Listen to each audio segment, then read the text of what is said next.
Hello, I'm Adam Lowenstein. Welcome to News in Depth.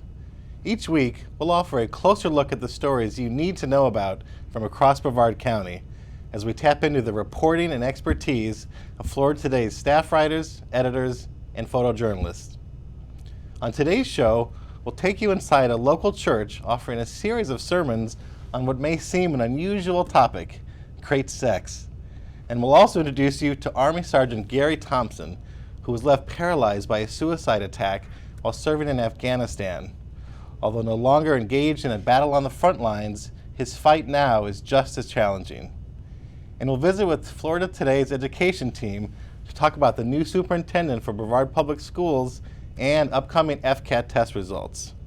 But first, a look at what may be one of the bigger ongoing stories this summer, wildfires. One stroll outside shows you the hard facts. It's hot, windy, and dry across Brevard County. And as we've already seen with small flare-ups in Titusville and Palm Bay, the environment is ripe for these scary occurrences. As the community hopes for a calm path through this year's fire season, we revisited the trials and terrors of last year's Mother's Day blazes. Take a look.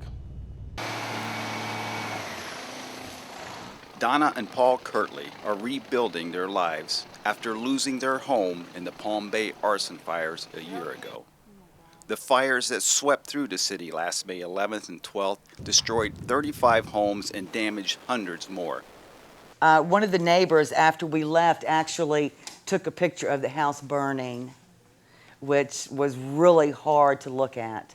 And then, of course, we've got pictures afterwards of what it looked like as well. And it was awful. I mean, it was awful. Nearly 2/3 of the houses destroyed in the fires are now either empty lots or burnt out remains of what was someone's home. That was the real hardest part, was losing sentimental things, like all the things that my children had made when they were in grade school and kindergarten. Those things you cannot replace. The fire did not, however, destroy everything the Kirtleys owned. I had my mother's wedding ring and an emerald ring that my dad had given her. And Paul had a gold ring, eagle ring, that his mother had given him. And they were locked up in a cabinet in the closet. We managed to find those. We took them to Kay Jewelers, and they sent them off. And it was just amazing, the job that they did, that you would have never known that they had gone through a fire. The Kirtleys rebuilt their home and moved back in November. It feels really good to be back in our neighborhood. Of course, nothing's the same, but we're getting there. We're getting there. Residents still don't have the peace of mind of having those responsible in custody. Brian Crowder is being held at a correctional institute in Madison, Florida. He admitted to police that he threw a lit cigarette and marijuana joint out the window into dry brush on Alvarado Avenue, and that he tried to light fires as a diversion as he ran from police. I mean, like I said, I might have come through this area at one point, going one way or the other. I'm not sure. Arson charges against Crowder were dropped because the state said they did not have enough evidence to try the case. Crowder is serving a 20-year sentence for violating his probation on burglary charges. He never gave a good reason. He tries to make it look like an accident, and he keeps on trying to avoid the issue. But he did say on the Alvarado, I take full responsibility for setting that fire. I do think that if they did catch him, if that was the one, I think he had help. I don't think they've got them all. I don't think one person alone did all that damage. Helping the Kirtleys in the healing process since the fire was the arrival of a grandchild. Can you smile for Grandma? Can you smile for Grandma? Great sex may not be the topic you expect to hear about from your preacher on Sunday, but one local church is examining it in depth right now, focusing on religious teachings about sex within marriage. The setting for these lessons, however, and flyers touting the series prompted some concerns. New Hope Church is temporarily located in rented space at the public school Sherwood Elementary. Its high-profile promotional blitz to attract people to the great sex sermons worried those inside and outside of Brevard Public Schools. But in the end, the district decided to let the services go on as planned, as long as future advertisements are age appropriate. We sent our videographers to one of these sermons to find out what it was all about. Here's what we found. Oh, chicka wow wow. You know, it seems like it's okay for everybody else to talk about sex except the church. It's okay for anybody else to have this discussion, any TV show, any magazine cover, any website. It's okay for them to talk about sex, but it seems like it's not supposed to be okay for the church to talk about sex. And so for many years now, the church has been silent on this topic. And I think shamefully so. We just started a new series called Great Sex for You, which sounds controversial, except that God is the origin of sex. He created man, he created woman, he created marriage, and says that when a man and a woman commit to each other through marriage, that he gives them sex as a gift, as a blessing, as something to enjoy. And sex between married believers is a holy activity. It's not a dirty activity. It's not a shameful activity. It's a holy activity. And the Bible is so clear about this, but it's still hard for us to get. I still remember a conversation Valerie and I had several years ago with another couple, and this couple mentioned that they had made love while Christian music was playing on their radio. And I don't think I said anything, but on the inside, I freaked out. I mean, I was like, what? You can't do that. You can't make love while Christian music's playing. Oh my gosh, I love Christian music. I listen to Christian music. I love our worship music here. But in my mind, I still didn't get it. You lead us by still waters and to... Our church has experienced wonderful growth to where we literally outgrew our building. And so we're now renting the auditorium at Sherwood Elementary School. We pay a monthly rental fee. And in a time of financial crunch for the school board, we're just glad that we can be a blessing by putting some money into the school's hands. The subjects that we teach on, the things that we talk about in our worship services, our sermons, our children's ministries are not sponsored or endorsed by the school or the school board in any way. And read these verses with your kids. You won't be embarrassed. It was God saying this stuff. And so you can just say to your kids, let's just look and see what God has to say. Use the Word of God to engage your children. They've got questions. The Bible has answers. They've probably got the wrong perspective from all the messages our society sends. The Bible has the right perspective. Troop buildups in Afghanistan continue as President Barack Obama attempts to shift attention to battling terrorist enclaves in that country. But servicemen and women from across the country, including Brevard, have been fighting in Afghanistan for several years now. One of them was Army Sergeant Garry Thompson of Cocoa Beach, who recently returned, paralyzed from the knees down by a suicide attack. He's now engaged in a daily battle to try to get out of his wheelchair and walk again. Here's his courageous story.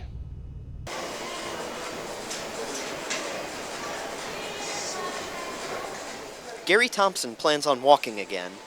Each day, Thompson works toward his goal through exercise and physical therapy as he tries to gain back what was taken from him on May 28, 2008 in Garbuz, Afghanistan.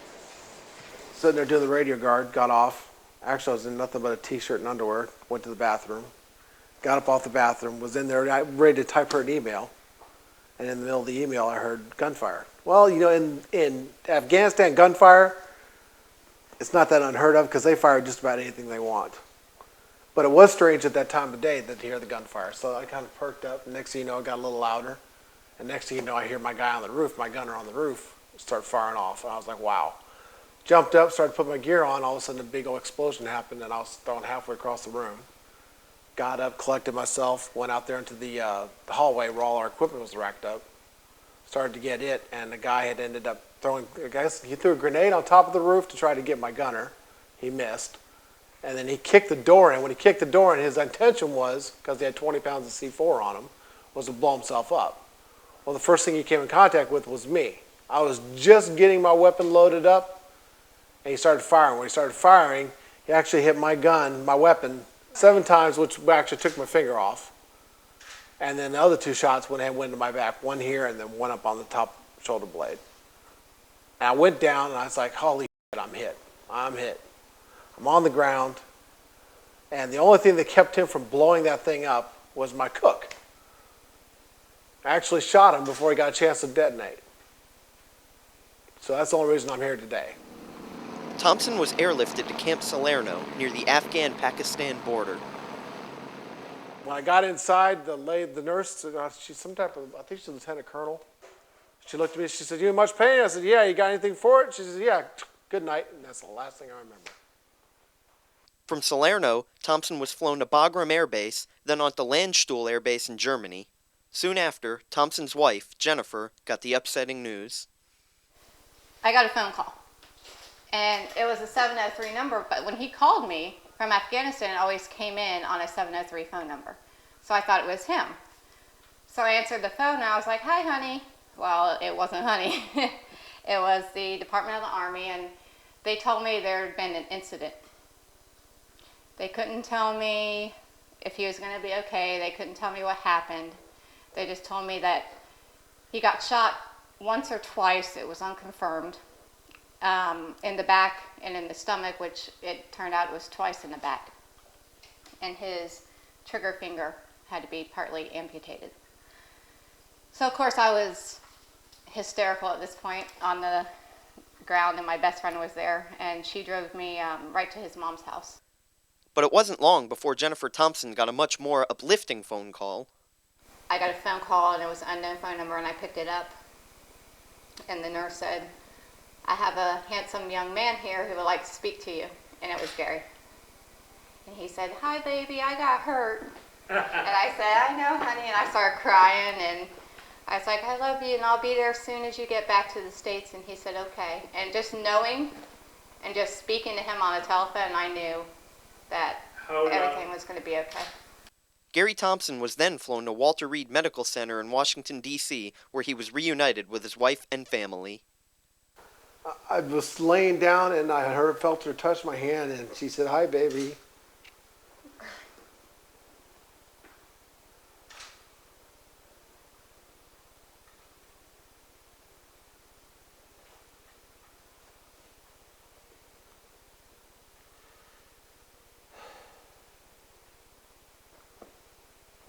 Well, you can see the response. Part always gets us. It was probably the most powerful thing I've ever felt. Honestly.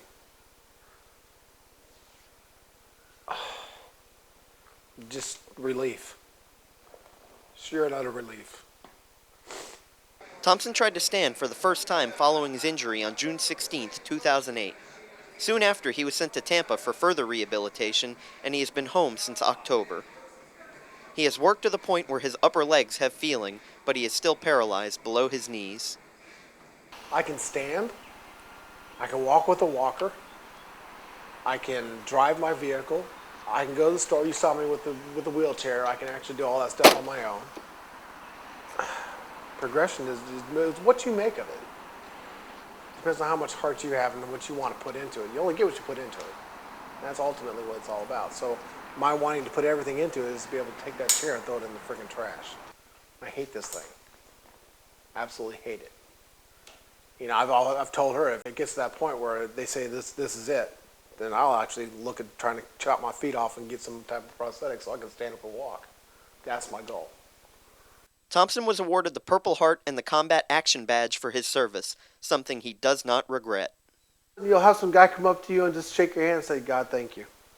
And I always have the one response, and it's truly from the heart because it's my first response ever to this. It was my honor, and it was. Everybody says, "Thank you for your service." It is my honor, and it truly is. I love the Army. I love this country, and I was happy and proud to go over there and do what I could. And it's a shame I came back the way I did. But I'll make the best of it. I'll definitely make the best of it. A lot is happening on the education front here on the Space Coast. Up next, Florida Today's crack education reporters Megan Downs and Michelle Spitzer talk about a change at the top of the Brevard Public Schools and a move for long-term stability in the leadership of Brevard Community College. Plus, they'll tell you the latest on when to expect the next FCAT results. You'll find Megan and Michelle here many weeks with a television version of their education blog, Cram Session. Here they are. Welcome to Cram Session on the Air, your regular stop for education news in Brevard County. I'm Megan Downs. And I'm Michelle Spitzer. Well, believe it or not, it's graduation time again. Some of Brevard County's private schools are holding their graduation ceremonies this week, while Brevard's 15 public high schools will have their ceremonies throughout Memorial Day weekend. Florida Tech's graduation took place this past Friday. Just over 700 students graduated from the private university. Brevard Community College will hold its graduation Thursday. The school will have two ceremonies, the first one at 1 p.m. for students from the Melbourne and Palm Bay campuses, and the second ceremony at 4 p.m. for students from the Cocoa, Health Sciences, and Titusville campuses. Be sure to check out floridatoday.com/education for complete coverage of the graduation. In other BCC news, school president Jim Drake got a 5-year contract extension. This is the longest contract given to a BCC president in the school's nearly 50-year history. Most contracts are 3 or 4 years. Drake's new contract expires in May 2014. He says for the span of the contract, he won't accept any raises above his current salary of $290,000. The 65-year-old also says he plans to retire with BCC. Speaking of school leaders, Megan, I understand you took a trip up to Fairfax County in Virginia to find out some more information about Brevard Public Schools' next superintendent. That's right, Michelle. This week I visited Brian Bingley's schools in Fairfax County, where he's currently cluster superintendent. That's much like an area superintendent here in Brevard. Bingley is directly responsible for almost 30 schools and 22,000 students. Fairfax is a suburb of Washington, D.C., and its student population reflects the diversity that's usually attracted to our nation's capital. The district, which overall serves about 160,000 students, poses an interesting challenge for educators. In classes together at the Fairfax district, you'll find the children of diplomats or members of the State Department alongside 16-year-old immigrants who are illiterate even in their native tongue. Several principals under Bingley told me that their cluster is the most economically disadvantaged, but Bingley's leadership style and encouragement has helped boost student achievement there. It's likely that he'll mirror that process here in Brevard, but first the school board will need to get his contract finalized. The board meets tonight, and attorney Harold Beislein is hopeful that he will have a copy of the contract for the board to review. In advertisements, the board offered as much as $240,000 for the position, including retirement and benefits. It's doubtful that Bingley would reach the top of that pay scale because he's never held a superintendent position before. Also at tonight's meeting, the board will vote to approve the contract with Palm Bay Municipal Charter High School. The high school would be operated by Palm Bay city officials and management company Charter Schools USA. The school would open in the 2009-10 school year on the same campus as Patriot Charter. The school previously attempted to open a high school in Palm Bay, but faltered last year when they had money troubles. If approved, the charter would be the first to serve high school students in Brevard. However, the school also would be in direct competition with Heritage High School. That's the newest public school slated to open in the fall 2009. For live coverage from the school board meeting, you can visit our Cram Session blog. That's at floridatoday.com/education. Finally, parents and students can expect more FCAT results later this month.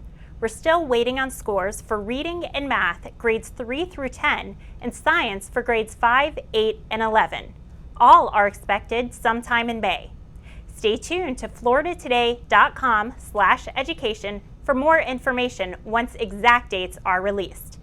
For Today in Brevard, I'm Michelle Spitzer. And I'm Megan Downs. Now back to Adam Lowenstein. Thanks, Michelle and Megan. Well, that's our show this week, everyone. We'll be back next Tuesday and every Tuesday to bring you a deeper look into the people, places, and stories impacting your life in Brevard County. We will take you places and show you things in your community you might not otherwise see. We'll question leaders of business and government and take you behind the scenes, behind the news. For Today in Brevard, I'm Adam Lowenstein. See you next week.